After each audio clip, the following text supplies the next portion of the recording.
High বন্ধুরা, motion টিভির নতুন এপিসোডে তোমাদের সকলকে স্বাগত। আজকে আমরা এই ভিডিওতে জানব পুরনো ফোন থেকে নতুন ফোনে কোন প্রসেসের মাধ্যমে খুব সহজেই পুরনো মোবাইলের all data, all SMS, all app, all contact কীভাবে নতুন ফোনে আসবে। তো এর জন্য আমরা নিয়ে এসেছি ভিভো V30 নতুন ফোন। এই যে বক্সে লেখা আছে এই সাইডের ফোনটা নতুন এবং এই ফোনটা হচ্ছে পুরনো। এই যে গ্লাসটা ব্রেক হয়ে আছে, দেখো বোঝা যাচ্ছে পুরনো ব্রেক। আর এই যে ভিভো 5G যেটা শো করছে, এই ফোনটা হচ্ছে নতুন ফোন। একদম বক্স থেকে ওপেন করলাম, এখনও ফোনটা স্টার্ট করা হয়নি। দেখো ফোনটা এখন স্টার্ট করে নিচ্ছি এবং স্টার্ট প্রসেসটাও খুব স্পিডলিভাবে আমি দেখিয়ে দিচ্ছি তোমাদেরকে। তারপর নেক্সট প্রসেস। হ্যাঁ বন্ধুরা, খুব সহজেই ইজি শেয়ারের মাধ্যমে তোমরা পুরনো ফোনের সম্পূর্ণ ডাটা নতুন ফোনে পেয়ে যেতে পারো। তো এর জন্য এই যে কংগ্রাচুলেশন, গেট স্টার্টেড, আমার নতুন ফোনটা অন হয়ে গেছে। তো এই যে অ্যাপ নতুন ফোনে অলরেডি ইনস্টল থাকে ইজি শেয়ার বলে, এই যে I agree and get start, এখানে দেখো দুটো অপশান, ফাইল এবং ট্রান্সফার। আমি পুরনো ফোনেও আবার একই সেমভাবে ইজি শেয়ার বের করে নেব। যদি না থাকে তোমরা এই যে শেয়ার অপশানে গিয়ে নতুন ফোন থেকে তোমার পুরনো ফোনে ব্লুটুথ, ওয়াইফাই, যেমনভাবে হোয়াটসঅ্যাপ যেমনভাবে চাইছো সেরকমভাবে তোমরা ওখানে পুরনো ফোনে শেয়ার করে নিয়েও অ্যাপটা ডাউনলোড করে নিতে পারো। তো আমার অলরেডি পুরনো ফোনে ইজি শেয়ার ইনস্টল হয়ে আছে। তো আমরা ইজি শেয়ারটা বের করে আই এগ্রি এবং এই যে সেম ইন্টারফেস বেরিয়ে আসবে। এখানে আমাদেরকে ক্লোন ফোন এই অপশানটা অন করতে হবে।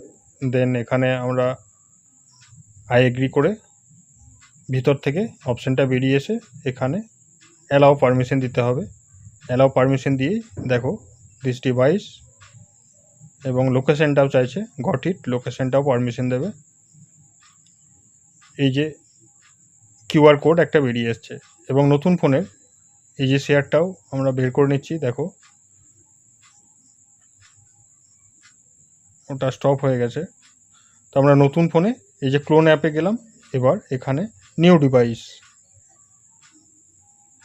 যেহেতু আমার নতুন ফোনটা নিউ ডিভাইস তাই আমরা নিউ ডিভাইসে ক্লিক করব। আমাদের অ্যান্ড্রয়েড মোবাইল, অ্যান্ড্রয়েড ক্লিক করলাম, গট ইট, এখানে অ্যালাও পারমিশন দেবে এবং এই কিউআর কোডটা স্ক্যান করে নেব আমরা।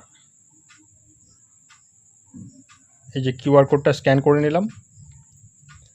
দেখো স্ক্যান করে নিলে সেট নাও, এখানেও ফাইলের অ্যালাও পারমিশন দিতে হবে এবং ব্যাক করলাম, গট ইট, সব পারমিশনগুলো অ্যালাউ করলাম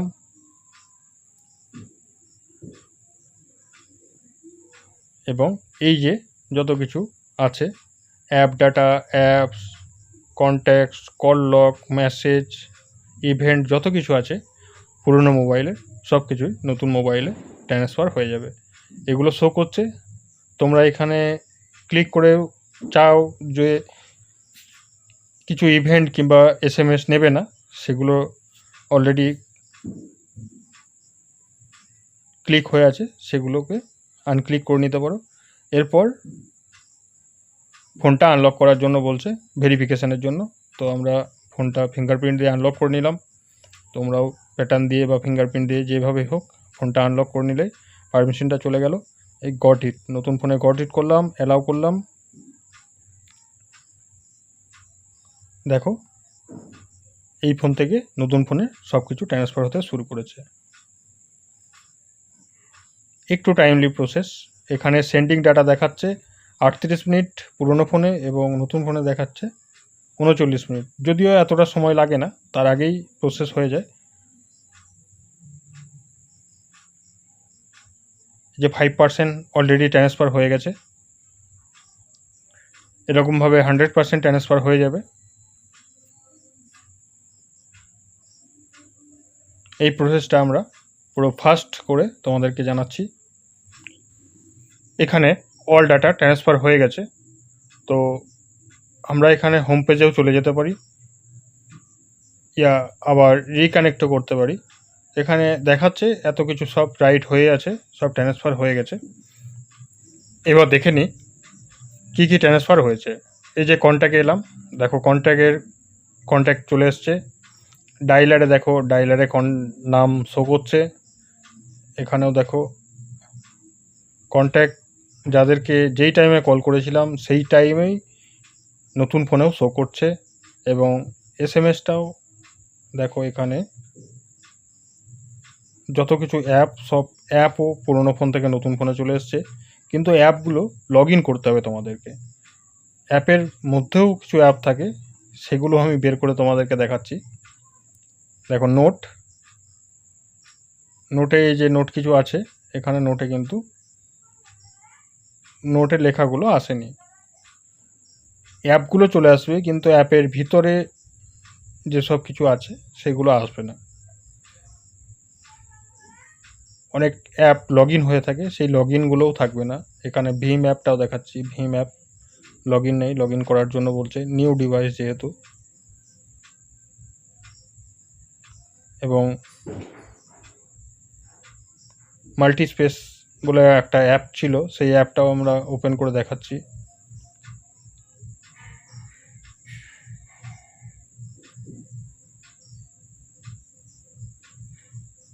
মাল্টিস্পেস স্টার্ট করতে বলছে। মাল্টিস্পেসে অনেক অ্যাপ ঢোকানো ছিল, সেম অ্যাপ, তো সেই জিনিসগুলো কিন্তু নেই। আবারও এই ফোনে সেই অ্যাপগুলোকে অ্যাড করে লগ ইন করতে হবে। মেসেজ, কন্ট্যাক্ট, অ্যাপ তো চলে আসবে, কিন্তু অ্যাপগুলো লগ ইন থাকবে না। লগ ইনগুলো এগেন করতে হবে তোমাদেরকে। এয়ারটেল থ্যাঙ্কস এখানেও চলে এসেছে, এটাও আমি ক্লিক করে দেখাচ্ছি, এখানেও লগ ইন করতে বলছে। এই হচ্ছে বিষয়বস্তু। তোমাদের পুরনো ফোনের সব কিছু কন্ট্যাক্ট, এসএমএস সব কিছুই আসবে, অ্যাপও আসবে, কিন্তু অ্যাপগুলো লগ ইন হয়ে থাকবে না। কেন কি, নতুন ডিভাইসে নতুনভাবে তোমাদেরকে আবারও লগ ইন করতে হবে। এই যে আমাদের হোয়াটসঅ্যাপ তো আর আসবে না। হোয়াটসঅ্যাপে নাম্বারটা ওখানে ঢোকানো আছে, যদিও হোয়াটসঅ্যাপ অ্যাপটা এসেছে। এই ছিল সিম্পল প্রসেস, খুব সহজেই অল্প কিছু সময়ের মধ্যে অল ডাটা তোমরা ট্রান্সফার করে নিতে পারবে। যদি তোমাদের ভিডিওটা ভালো লেগে থাকে, প্লিজ লাইক, শেয়ার, সাবস্ক্রাইব করতে ভুলবে না। Thank you, bye by.